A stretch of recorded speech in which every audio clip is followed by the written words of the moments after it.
Hello students, class 10 physics part 1 प्रकाश परावर्तन तथा अपवर्तन के पार्ट 3 में आज हम लोग देखेंगे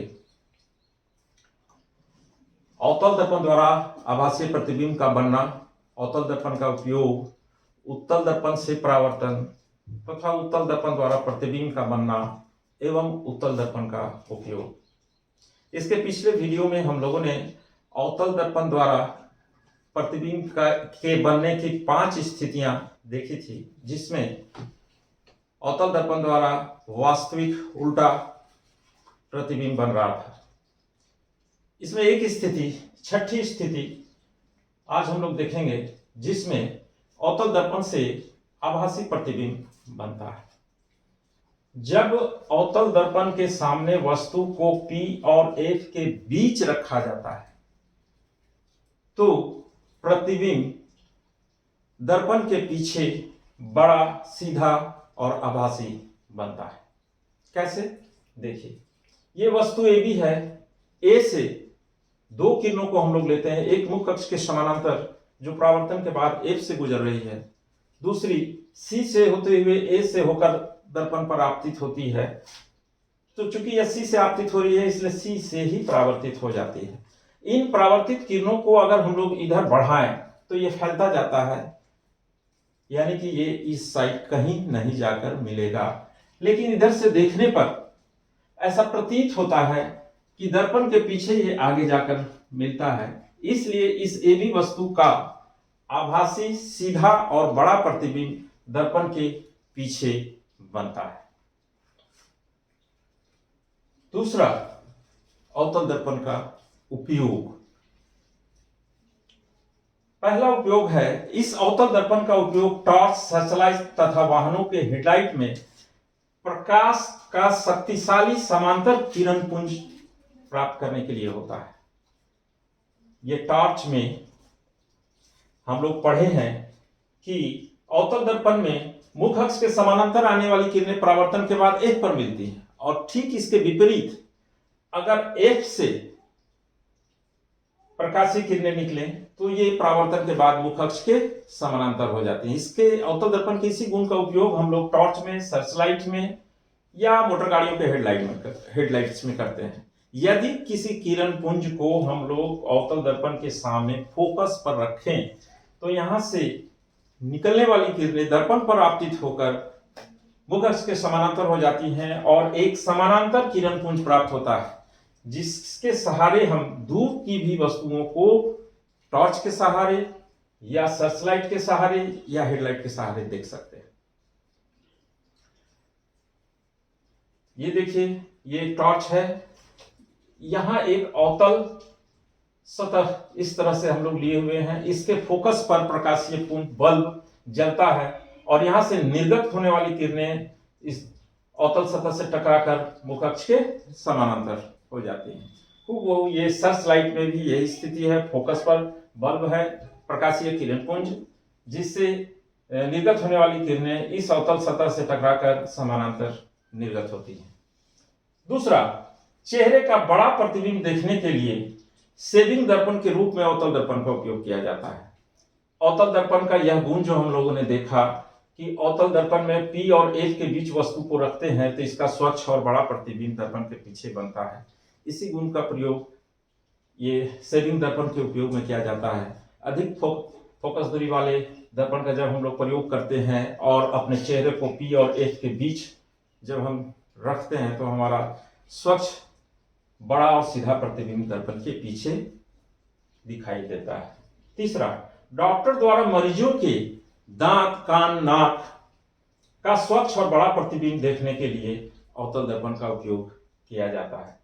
आप देखेंगे ENT डॉक्टर्स प्रायः माथा में, सर पर ये इस तरह का एक क्लैंप के द्वारा एक अवतल दर्पण लगाए रहते हैं। इधर प्रकाशीय पुंज होता है।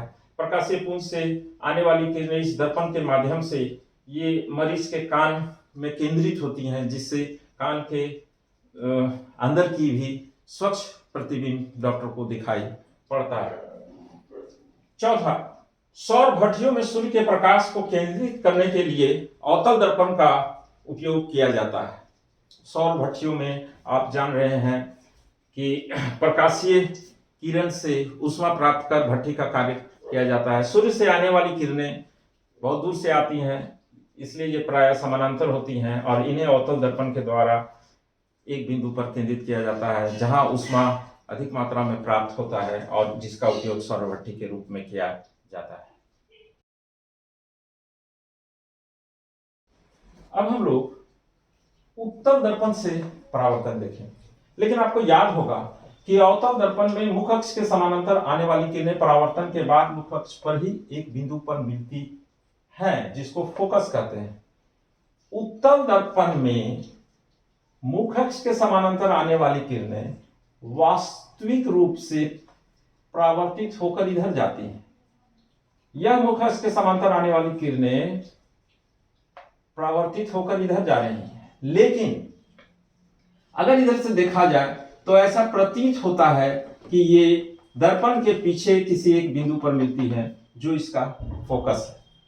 तो उत्तल दर्पण का फोकस एक आभासी फोकस है, क्योंकि वास्तव में परावर्तित किरणें यहां मिलती नहीं है, मिलती हुई प्रतीत होती हैं, जबकि अवतल दर्पण का फोकस एक वास्तविक फोकस है।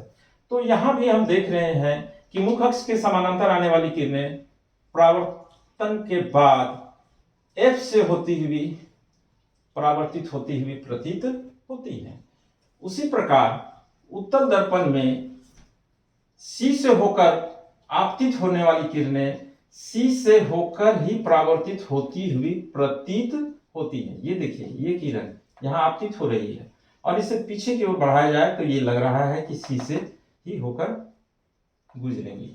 तो यहाँ भी क्या हमने देखा कि C से होकर आपतित होने वाली किरणें परावर्तन के बाद C से ही होकर परावर्तित होती हैं। अब हम उत्तल दर्पण द्वारा प्रतिबिंब का बनना देखेंगे। पहली स्थिति जब वस्तु अनंत पर हो। ये वस्तु अनंत पर है। अनंत से आने वाली किरणें प्रायः मुख्य अक्ष के समानांतर होती हैं। A से आने वाली किरणें परावर्तन के बाद इधर परावर्तित हो रही हैं।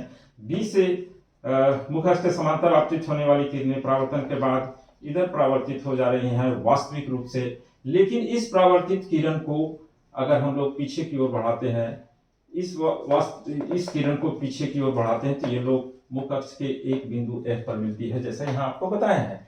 तो इसलिए अनंत पर रखी हुई वस्तु का प्रतिबिंब फोकस पर बनता है, छोटा बनता है, दर्पण के पीछे बनता है और आभासी प्रतिबिंब बनता है। दूसरी स्थिति जब वस्तु उत्तल दर्पण के सामने हो। इसमें दो ही स्थिति है। अवतल दर्पण में हम लोगों ने 6 स्थितियां देखी थी, यहां 2 ही स्थिति है। दूसरी स्थिति जब वस्तु उत्तल दर्पण के सामने हो, कहीं भी हो। जैसे यहां एक AB वस्तु को रखे हैं। यहां देखिए, A से मुख्य अक्ष के समानांतर आपतित होने वाली किरणें परावर्तन के बाद इधर परावर्तित हो गई, लेकिन इसे अगर हम लोग पीछे की ओर बढ़ाते हैं तो ये F से गुजरती है। दूसरी किरण हम लोग लेते हैं C से होकर आपतित होने वाली, ये C से होकर ही परावर्तित होती है। ये दोनों परावर्तित किरणें दर्पण के पीछे A' बिंदु पर मिलती हुई प्रतीत होती हैं। इसलिए AB वस्तु का आभासी छोटा सीधा प्रतिबिंब दर्पण के पीछे P और F के बीच बनता है। यानी कि उत्तल दर्पण में कहीं भी हम वस्तु को रखेंगे, उसका आभासी सीधा और छोटा प्रतिबिंब हमें दर्पण के पीछे P यानी ध्रुव और फोकस के बीच बनता हुआ मिलेगा। अब हम लोग देखेंगे उत्तल दर्पण के उपयोग। पहला, उत्तल दर्पण का विस्तृत दृष्टि क्षेत्र होने के कारण वाहनों के साइड मिरर के रूप में किया जाता है। मोटर गाड़ियों, आप मोटरसाइकिल के हैंडल में भी देखे होंगे कि एक दर्पण लगा रहता है जो पीछे से आने वाली गाड़ियों को दर्शाता है, वही साइड मिरर है। वहां पर इस उत्तल दर्पण का उपयोग किया जाता है, क्योंकि इस उत्तल दर्पण का दृष्टि क्षेत्र विस्तृत होता है। विस्तृत दृष्टि क्षेत्र कहने का मतलब कि बहुत चौड़े क्षेत्र से भी अगर मोटर गाड़ियां पीछे से आ रही हो तो वो हमें यहाँ दिखाई देंगी। दूसरी बात कि उत्तल दर्पण से हमेशा सीधा प्रतिबिंब भी बनता है। दूसरा, प्रकाश का विस्तृत किरण पुंज प्राप्त करने के लिए स्ट्रीट लाइट में भी उत्तल दर्पण का उपयोग किया जाता है। स्ट्रीट लाइट में चौराहे पर जो स्ट्रीट लाइट लगता है उसमें हम चाहते हैं कि उसकी किरणें बहुत दूर तक फैले, बहुत बड़े क्षेत्र में उसका प्रकाश फैले। तो इसके लिए ये प्रकाश पुंज यानी कि बल्ब के पीछे अगर हम लोग ये उत्तल सतह हम लोग लगा दें, दर्पण लगा दें, तो निर्गत होने वाली किरणें इस दर्पण से टकराकर विस्तृत क्षेत्र में फैलेंगी और ज्यादा क्षेत्र में हमें प्रकाश मिलेगा। इस तरह हम लोगों ने देखा प्रकाश का परावर्तन, दर्पण, अवतल दर्पण, उत्तल दर्पण। अवतल दर्पण में वस्तु के प्रतिबिंब का बनना, उत्तल दर्पण में वस्तु के प्रतिबिंब का बनना और अवतल दर्पण तथा उत्तल दर्पण के उपयोग। अब इसके अगले वीडियो में हम लोग अपवर्तन के बारे में पढ़ेंगे।